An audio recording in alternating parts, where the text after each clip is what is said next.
자, 이번에 이제 제가 알려드릴 거는 패스 시점 연문법 5를 어떻게 활용해야 되는지 좀 알려드릴게요. 근데 이 교재가 왜 좋은지를 다른 교재와 좀 비교를 해볼게요. 다른 유명 강사분들의 문법 교재를 보면은, 자, 보시면은 문법 파트별로 정리가 되어 있어요. 그런데 해설이 잘 나와 있고 이렇기 때문에 단점은 약간 좀 복잡해요. 단순하지가 않아. 그리고 각 포인트별로 문제가 있는데, 문제는 뭐냐면 다 기출이에요. 기출이란 건 강사 입장에서는 뭐냐면, 여기 있는 문장을 읽으려면요 뒤에 있는 내용을 알아야 돼. 그러니까 풀고 나서 섞여요, 개념이. 포인트 복잡하고, 문제, 기출, 뒤에 있는 내용을 알아야 되고, 계속 기출. 문제도 많지도 않아요. 그 다음에 뒤에 다시 섞여 있는 문제. 즉 이런 문제들은 풀면은 계속 섞여요. 하지만 이 패스 시점 연문법 5는 상당히 구성이 잘 되어 있어요. 진도별 해시체크 111. 제가 잠시 찾아볼게요. 진도별 해시체크 111과 랜덤형 예서 문제 444로 구성이 되는데,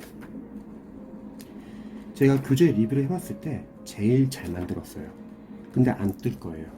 홍보가 안 돼 있어요. 자, 진도별 해시체크 111은 여기 보시면은 선생님의 강의가 상당히 오래됐어요. 근데 보면서 느낀 거는, 아, 진짜 전략적으로 잘 만들었구나 라는 생각이 많이 들었어요. 이거는 첫 번째 똑같이 포인트가 있어요. 근데 얘는 한 페이지에 정리가 되어 있어요. 그래서 포인트가 일단은 간결하지만 빠진 내용은 거의 없어요. 근데 좋은 거는 바로 얘예요. 단원별 문제. 다 틀린 예문이에요.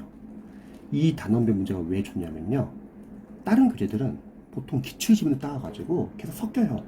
근데 이 문제는 풀고 틀릴 수는 있어요. 괜찮아요. 대신 풀고 나서 출제 포인트를 간단히 적어볼 거예요. 그러면 관련된 포인트 위주로 나와요. 그러니까 남아요. 틀리더라도, 아, 이쪽 파트에서는 시험에 이렇게 나오는구나. 거의 다 기출이거든요. 그래서 얘는 포인트, 우리가 계속 암기하기 쉽고, 그 다음에 단원별 문제는 뭐 답이 보이는 게 중요한 게 아니에요. 단원별 문제는 우리가 포인트별로 적용 연습을 해야 돼요. 그리고 출제 포인트 적는 거죠.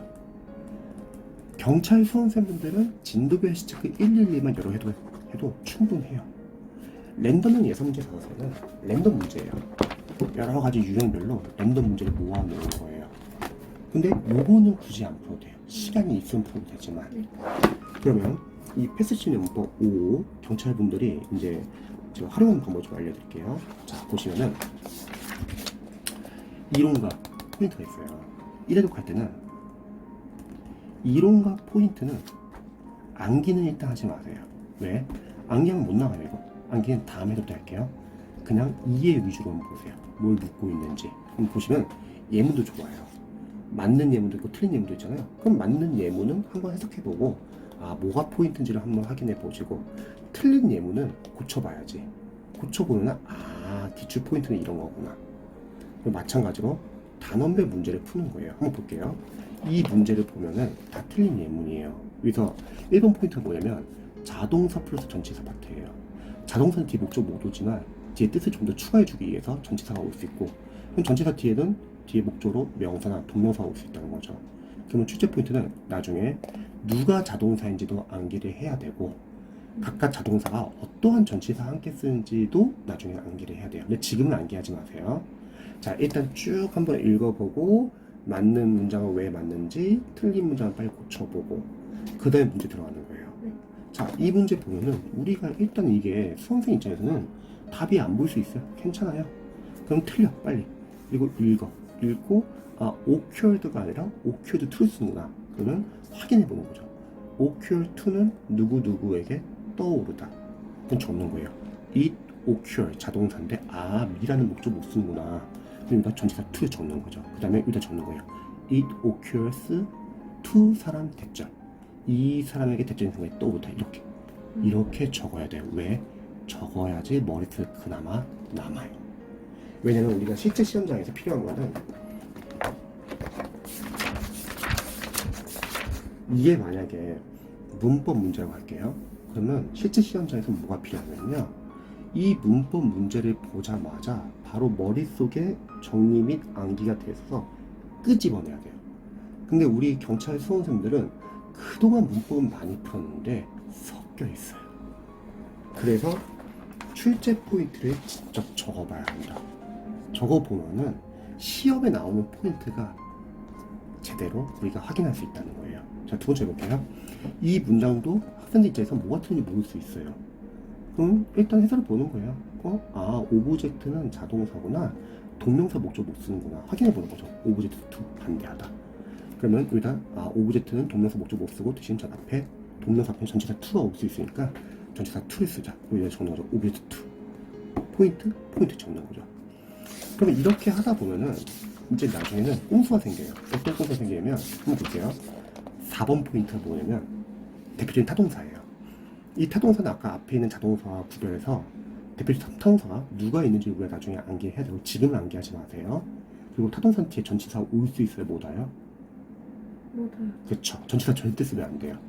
그리고 똑같아요. 맞는 문장은 출제 포인트가 뭔지, 틀린 문장 뭐가 틀렸는지 이걸 고쳐 나가면은 포인트를 알게 돼요. 자, 이걸 바탕으로 문제를 푸는 거예요. 근데 이때 학생들이 꼼수가 생기는 게 뭐냐면, 선생님, 그러면 여기 지금 타동사 파트면은 이거 다 틀린 문장이면은 이거 다 뭐 리치는 타동사가 2 안 되고 뭐 어프로치 타동사가 2 안 되고 답이 뻔히 보이지 않습니까? 이렇게 오해하는 경우가 많아요. 당연히 답은 보이죠. 왜냐면 정답을 모아놨을까. 근데 문제는 우리가 답이 보이는 게 중요한 게 아니라 적용을 하자는 거예요. 이 포인트별로 직접 적용 연습도 해보고 출제 포인트를 적어보자는 거예요. 그럼 여기서 질문이 나오는 게 뭐냐면, 선생님, 근데 만약에 우리가 이거 답을 다 적어놓으면은 나중에 다시 볼 때 답이 적혀 있어가지고 다시 푸는데 뭐 의미가 있을까요? 이런 걱정하시는 분들 많이 계세요. 근데 우리가 어차피 암기를 안 했기 때문에 다시 풀어도 생각이 안 나는 경우도 많고 또 틀린 경우가 많더라고요. 그리고 출제 포인트를 적어야 하는 이유는 출제자의 눈에서 볼 수 있어요. 우리를 떨어뜨리기 위해서 어떻게 문제를 내는지. 예를 들어서 어프로치가 타동사라는 걸 몰랐다고 할게요. 적는 거예요. 어프로치는 타동사고 전치사 to 함께 쓰면 안 된다. 나중에 다시 이 문제 보게 되는 거예요. 이해독할 때. 어프로치 타동사였구나. 그리고 가서 외우는 거죠. 그러면 이렇게 연습을 하다 보면 처음 1회독에서는 이론과 포인트는 암기하지 말고 이해 위주만 하고 대신에 단원별 문제를 풀자. 답이 보이는 건 상관없어요. 그게 중요한 게 아니라 우리 입장에서는 적용 연습을 하고 출제 포인트를 직접 적어봐야 돼요. 이게 중요해요. 자, 그러면 실제 시험에서 어떻게 나오냐면요. 경찰 영어 연도별 기출 나중에 풀 거예요. 그러면 문법 포인트들을 하나씩 다 적어볼 거예요. 예를 들어서 2019년 1차 문법 포인트는 이런 게 나왔다. 2차는 뭐뭐 나왔다. 2018년 1차에서는 이런 게 문법이 나왔고 2차는 뭐뭐 나왔다 해서 2019년도부터 2006년도까지 싹 다 적을 거예요. 그리고 저희 학원에 황선홍 선생님이 또 무료 특강을 또 나갈 거예요. 그럼 뭐가 있냐면 나왔던 포인트들이 반복해서 자주 나와요. 보통 예를 들어서 경찰 기출 문법에서 예전에 동사 suggest는 동명사를 쓰는 게 시험에 나왔어요. 이 말은 무슨 말이면 suggest가 동명사를 쓰는 것도 우리 경찰 수험생들이 알아야겠지만 그 말은 또 반대로 말하면 나머지 동명사 목적 취한 동사가 많잖아요. 그런 동사들이 계속 나온다는 거예요. 그러면 이 동명사 목적 취한 동사를 외우는 게 최우선이에요. 그래서 동명사 파트를 가보는 거예요. 111에서 여기 가시면은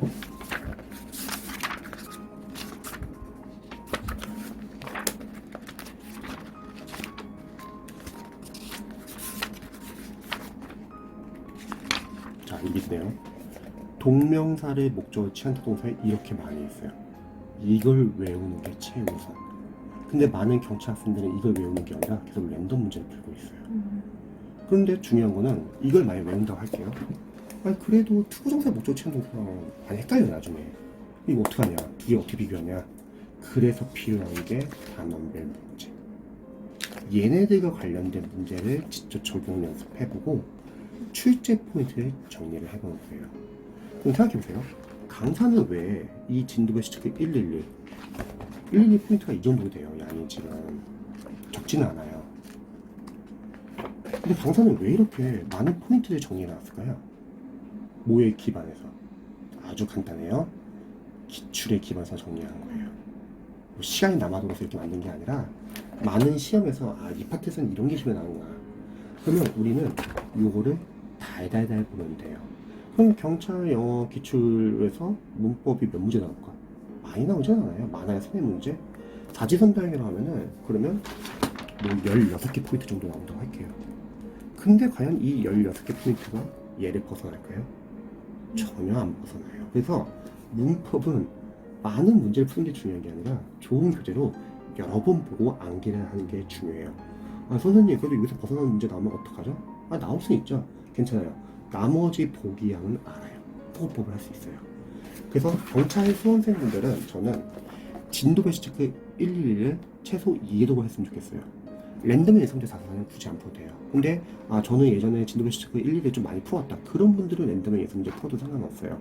만약에 랜덤 예상제 추후에 푸실 분들은 랜덤 문제는 많이 틀려요. 왜냐면 이런 랜덤 문제는 반대로 말하면 앞에 있는 진도 배치 체크 111이 정확하게 암기가 되어야지 이제 맞출 수 있거든요. 그래서 이거 푸시는 분들은 그냥 틀리세요.